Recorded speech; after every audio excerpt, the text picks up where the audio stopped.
Hello students, in this video we will be looking at the geometry and angles of a single point cutting tool.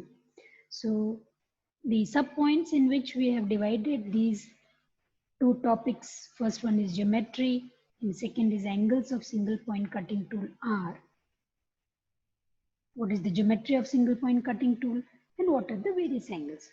So let's start. Geometry of single point cutting tool consists of following parts. So if you look at this single point, first one is the shank. It is the main body of the tool. It is the backward part of the tool which is held by the tool post.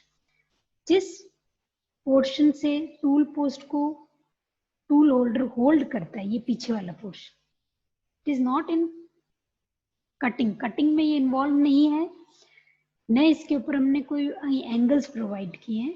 Initial जो cuboid होता है tool, actually आप देखेंगे तो manufacture कैसे होता है. Initial में it's a cuboid like this kind of cuboid it is.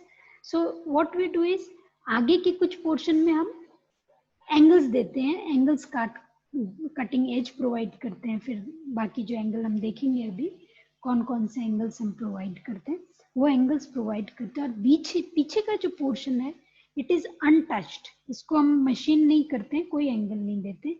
इसको फिर यूज कहाँ करते हैं, इसको यूज करते हैं टूल को होल्ड करने में.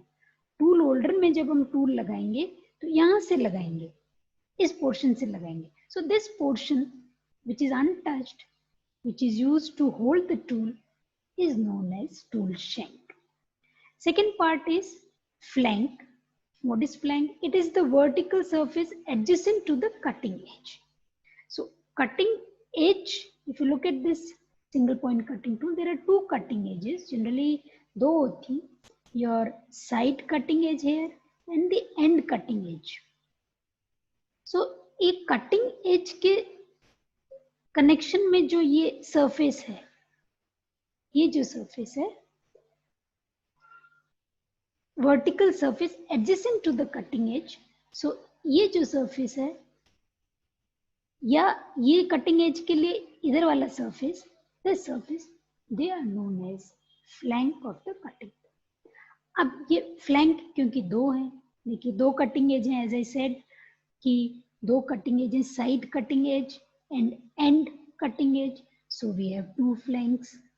बट अगर आप देखेंगे तो जो मेजर कटिंग होती है वो साइड कटिंग एज से होती है, minor cutting end cutting edge से होती है.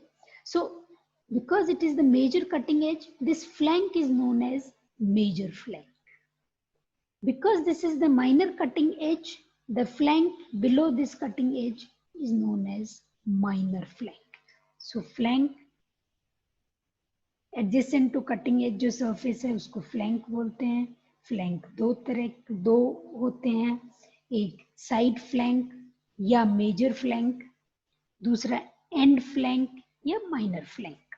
मेजर फ्लैंक साइड फ्लैंक को मेजर फ्लैंक इसलिए बोलते हैं क्योंकि major cutting side cutting edge से होती है. इसको एंड फ्लैंक को माइनर फ्लैंक इसलिए बोलते हैं, this major flank and minor flank because minor cutting यहां से. Third is the face. It is the top surface of the tool along which chips slides. It is horizontal surface adjacent to the cutting edge. Flank क्या था? Vertical surface adjacent to the cutting edge. Face क्या है? Horizontal surface adjacent to the cutting edge. और इसका purpose क्या है? Purpose है chips को आसानी से स्लाइड करना. अगर यहाँ से कटिंग होगी तो ऑब्वियसली चिप्स इधर से फ्लो करेंगी, अगर यहाँ कटिंग होगी तो चिप ऐसे फ्लो करेंगी. सो ये वाला फेस है जहां से चिप फ्लो हो रही है, that is called face of the single point cutting tool. The next one is the base. The bottom surface of the tool is known as base. ये जो बॉटम वाला सरफेस है हमारा, नीचे का जो सरफेस है, इसको हम कहते हैं base. Next is heel. Heel is the intersection of the flank and base of the tool. जो base और फ्लैंक्स जहां इंटरसेक्ट हो रहे हैं, ये flank, major flank, minor flank और base, this portion is called heel. So this is called heel. Then we have nose or cutting point. The front portion where side cutting edge and end cutting edge intersect is called nose.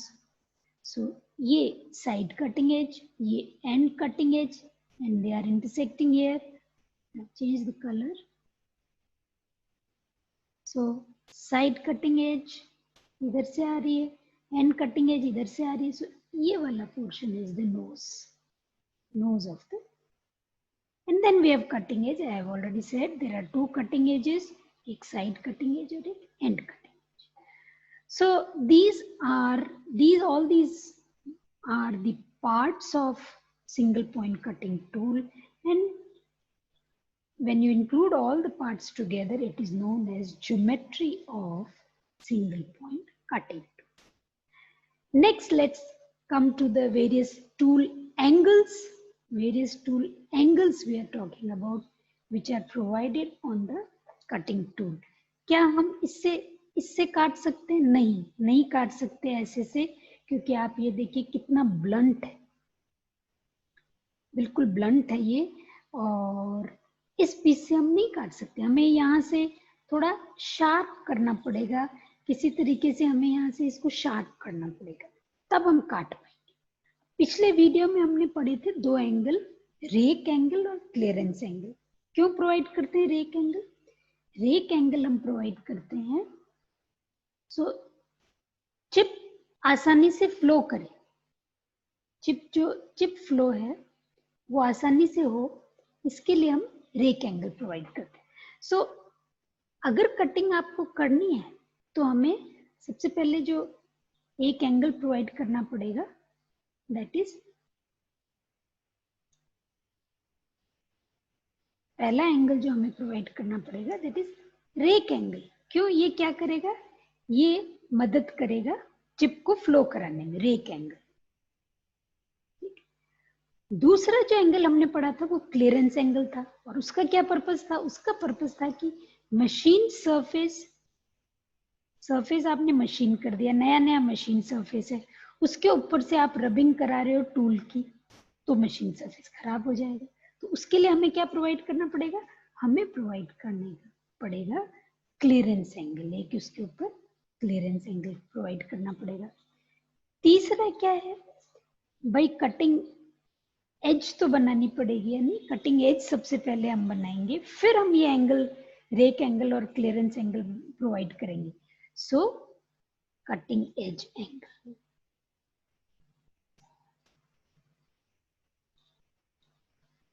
Cutting edge angle. So ये तीन, हर cutting edge, पहले आपने cutting edge बना दी, फिर ये दोनों angle provide कर दे. Cutting edge बनाने के लिए भी एक प्रॉपर तरीके से काटना पड़ेगा टूल के किसी फेस को. सो कटिंग एज बनाई और उसके बाद ये दोनों एंगल देने ही हमें पड़ेंगे, तभी प्रॉपर स्मूथ कटिंग हो पाएगी. इसका मतलब क्या हुआ? अगर एक कटिंग एज है तो हमें ये तीन एंगल देने ही पड़ेंगे. अगर आप एक कटिंग एज बना रहे हो तो ये तीन एंगल हमें प्रोवाइड करने पड़ेंगे. बट अभी मैंने क्या बोला कि यहाँ दो कटिंग एज है, साइड कटिंग एज और एंड कटिंग एज, यानी दो कटिंग एज हैं तो कितने एंगल हो गए टोटल? 3 + 3, 6 एंगल हमें प्रोवाइड करने पड़ेंगे. सो 6 मिनिमम कटिंग ये एंगल्स एक सिंगल पॉइंट कटिंग टूल के ऊपर हमें प्रोवाइड करने पड़ेंगे, तब जाके वो कटिंग एज बनेगा. एक चीज और हमें प्रोवाइड करनी पड़ती है जिसको हम बोलते हैं नोज रेडियस. वो we'll study what it is and why it is provided. So let's first provide these 6 angles on a single point cutting tool, and then the definition of these angles is also given over here. इसको अलग-अलग diagram से भी हमने ये orthographic view है उसका. सो ये view समझने के लिए, ये डायग्राम समझने के लिए हम क्या करते हैं? सबसे पहले एक कटिंग एज बनाते हैं और उसके ऊपर ये दोनों एंगल प्रोवाइड करते हैं. सो let's initially take a cuboid. एक cuboid हम ले लेते हैं. Okay, let us draw over here because it will be easy to compare with this diagram. So let's take a cuboid. ये cuboid हमने ले लिया. So this is our cuboid. ये पीछे का पार्ट है जिसको हम शैंक बोलते हैं, और कटिंग एज हम जो हमारे एंगल्स प्रोवाइड करेंगे वो हम सिर्फ ये आगे इस पोर्शन पे प्रोवाइड करेंगे. ये पीछे शैंक का पार्ट है. दिस इज शैंक पार्ट जहां से टूल को होल्ड करेंगे. So let's first provide this side cutting as. Side cutting as, दो कटिंग एज मैंने बताई यहाँ पे. एक साइड कटिंग एज है, ये एक साइड कटिंग एज है, और ये एक and cutting edge. So let's provide the side cutting as. सबसे पहले अगर हमें सिर्फ साइड कटिंग एज बनानी हो तो हम कैसे प्रोवाइड करें? So as I said, 3 angles हमें प्रोवाइड करने पड़ेंगे. तो कटिंग एज बनानी है तो पहला हम काम करेंगे कटिंग एज एंगल का. तो वो कैसे प्रोवाइड करेंगे? हम यहाँ कटिंग एज बनाना चाह रहे हैं. So we will remove this amount of material. ये अमाउंट हम रिमूव कर देंगे. ये यहाँ वाला पोर्शन रिमूव कर देंगे. ये जो एंगल होगा, जो हमने जितना पीछे लिया है, this is your side cutting edge angle. You will see that it is defined somewhere ऊपर ही है कहीं पे. Side cutting edge angle. Angle formed between the side cutting edge and a line parallel to the shank. So this is the line parallel to the shank, and this is now the cutting edge. So this angle is side cutting edge angle. So हमने पहला angle provide कर दिया, हमने provide कर दिया cutting edge angle. Next is the rake angle. अब जब cutting यहाँ से होगी तो चिप कैसे फ्लो होगा? चिप इधर पीछे की तरफ फ्लो होगा, यहाँ पीछे की तरफ फ्लो. तो इसका स्मूथली चिप बाहर निकल जाए, इधर बाहर की तरफ निकल जाए. तो एक केस है जिसमें ये हॉरिजॉन्टल है. दूसरा केस है अगर हम इसको थोड़ा सा स्लांट कर दें, पीछे की तरफ हल्का सा स्लांट कर दें, तो ये चिप आसानी से बाहर निकल जाएगा. So we will provide a rake angle, negative rake angle here to ease the chip flow. So वो कैसे हम प्रोवाइड करेंगे? देखिए वो, let me take some other, okay this colour. So ये हॉरिजॉन्टल नहीं रख के हम इसको थोड़ा सा पीछे एंगल दे दिया हमने. ये यहाँ से पूरा पीछे के पूरे सरफेस को हमने ये यहाँ से, ये ऊपर का जो ये मटेरियल है, वेज शेप्ड मटेरियल, ये हम निकाल देंगे. तो ये पीछे वाला जो सरफेस है ये आपका ऐसे स्लांट हो जाएगा और चिप आसानी से फ्लो हो जाएगी.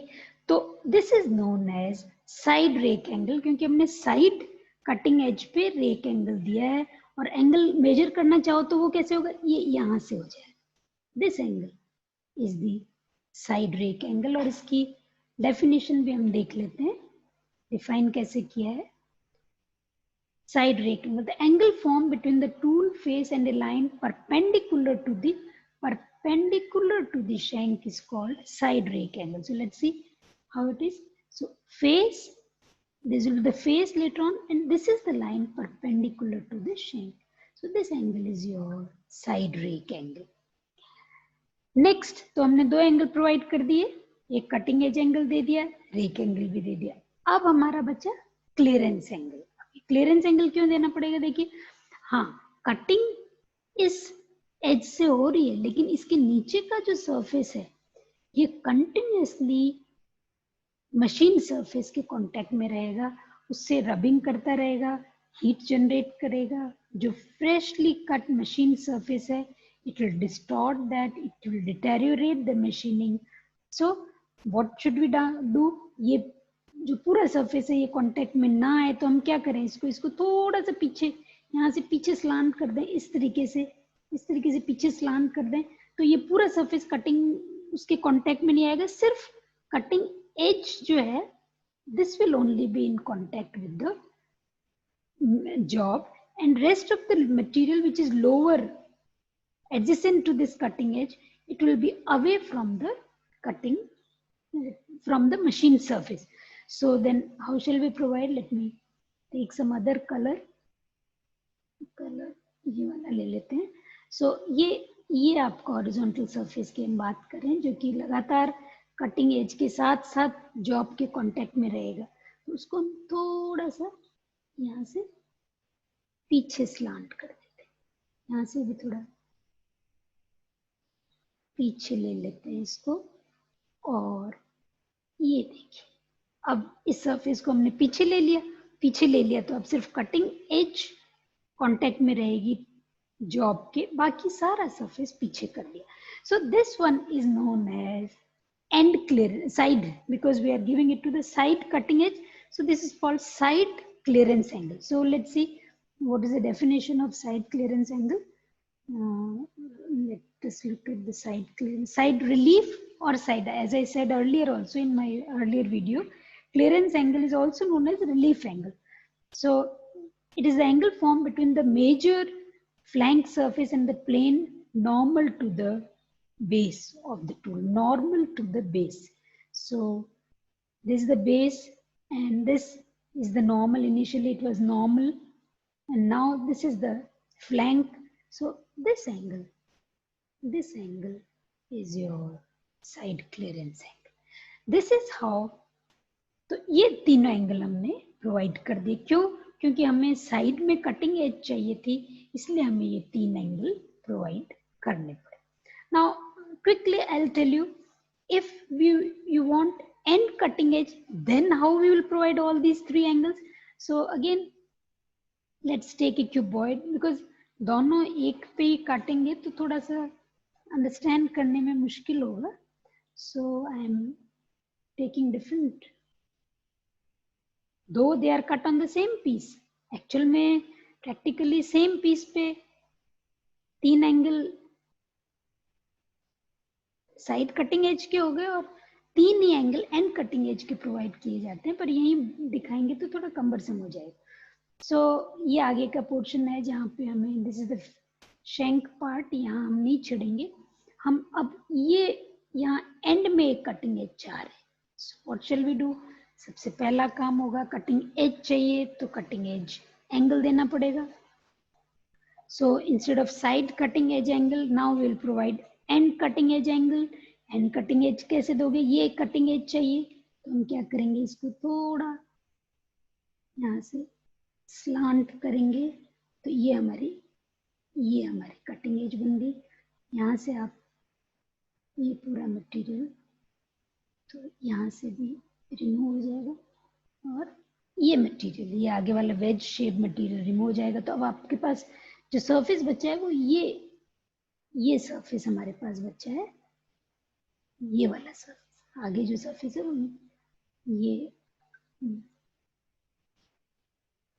ये सरफेस मेरे पास बचा है, ये आगे रिमूव हो गया. सो एंगल कौन सा हुआ? एंगल हुआ ये, दिस वन, ये एंगल हो गया. एंड कटिंग एज एंगल, पहले सबसे पहले हमने कटिंग एज दी. So end cutting edge angle, okay. End cutting edge angle हो गया, कटिंग एज हमने दे दिया. Second I said rake angle हम प्रोवाइड करेंगे. रेक एंगल किस लिए होता है भाई? रेक एंगल होता है चिप्स का इजी फ्लो कराने के लिए. चिप्स किधर फ्लो होंगी? अगर यहाँ से कटिंग कर रहे हो आप तो चिप्स ऐसे इस फेस के ऊपर फ्लो होंगी, यहाँ फ्लो होंगी. तो अब अगर आप इसको, अभी तो हॉरिजॉन्टल है, ये हॉरिजॉन्टल रखोगे तो आसानी से फ्लो होंगी, या इसको हम थोड़ा पीछे स्लैंट कर दें इस तरीके से तो आसानी से फ्लो होंगी. ऑब्वियसली इसको अगर हम थोड़ा स्लांट कर दें तो चिप्स आसानी से पीछे चली जाएंगी और मशीन सरफेस के ऊपर बार बार लौट के नहीं आएंगी. सो एंड रेक एंगल, या इसको हम ऐसा बैक रेक एंगल भी बोलते हैं. तो बैक रेक एंगल कैसे प्रोवाइड करें? ये अभी हॉरिजॉन्टल सरफेस है, इसको थोड़ा स्लांट कर दो. Okay, so let's make it little slant. यहाँ से भी इसको पूरे फेस को स्लांट करना पड़ेगा. सो ये आपका, तो अब आपके पास बचा क्या है? मटेरियल बचा है ये और यहाँ से ये एक वर्टिकल सरफेस हमें मिलेगा ये, और यहाँ ये मटेरियल हमारे पास, और पीछे का ये सारा मटेरियल हमारे पास बचा हुआ, ये नीचे का सारा मटेरियल हमारे पास। So this is how you provide back rake angle. और रेक एंगल कौन सा हुआ, फिर ये वाला एंगल, जितना हमने पीछे इस टॉप फेस को स्लांट किया है, that is called rake angle, it is called back rake angle, क्योंकि पीछे की तरफ दिया है। So this is called back rake angle, and let's look at the definition also. Back rake angle, the angle formed between the tool face and line parallel to the base. So this is the tool face and this is the line parallel to the base, and this angle is your rake angle. So we have provided cutting edge angle, we have provided rake angle. Now third one is the clearance angle or relief angle. अब यहाँ से अगर cutting होगी, as cutting होगी, तो ये पूरा face contact में रहेगा। हम नहीं चाह रहे कि ये फेस भी कांटेक्ट में रहे और कंटिन्यूस रबिंग करे, तो हम क्या करें, इस फेस को थोड़ा पीछे स्लांट कर दें। So if you want to make it little slant, then how shall we provide, इसको हम इस तरह से स्लांट कर सकते हैं, इसको हम पीछे लेके जाना चाह रहे हैं। सो इसको यहाँ से पीछे ले लो, वहां आगे की तरफ से भी इसको, सॉरी आई एम सॉरी, मैं सीधी नहीं जानी है, स्लांट, और यहाँ से ये पूरा वेज शेप, जहां से भी मटेरियल रिमूव होता है पूरा वेज शेप। सो ये वर्टिकल था, उसको हमने पीछे की तरफ ले लिया स्लांट। सो अब ये आगे का मटेरियल भी रिमूव हो गया, और एंगल अगर आपको मेजर करना है तो ये इतना सा स्लांट हमने दिया है, this will become the end clearance angle. And cutting as को दिया है, एंड क्लियरेंस और and relief angle. So if you look at the definition, where is end relief angle, the angle formed between the minor flank and line normal to the base. This is your minor flank because minor cutting is taking place. So this is your minor flank and this is the line normal to the base. So the angle between the two is known as end relief angle. So this is how 6 angles are provided, and you'll see देखिए and cutting edge angle, side cutting edge angle, दोनों cutting edge हमारी बन गई। इसके बाद क्या हुआ है, back rake angle and relief angle. ये rake angle and cutting edge के लिए हुआ बैक रेक एंगल, और ये क्लियरेंस एंगल हुआ एंड कटिंग एज के लिए। ऐसे ही साइड कटिंग एज के लिए साइड रेक एंगल और side relief angle. And sometimes this one more angle, lip angle, is also defined, which is the angle, I'll show you in this diagram.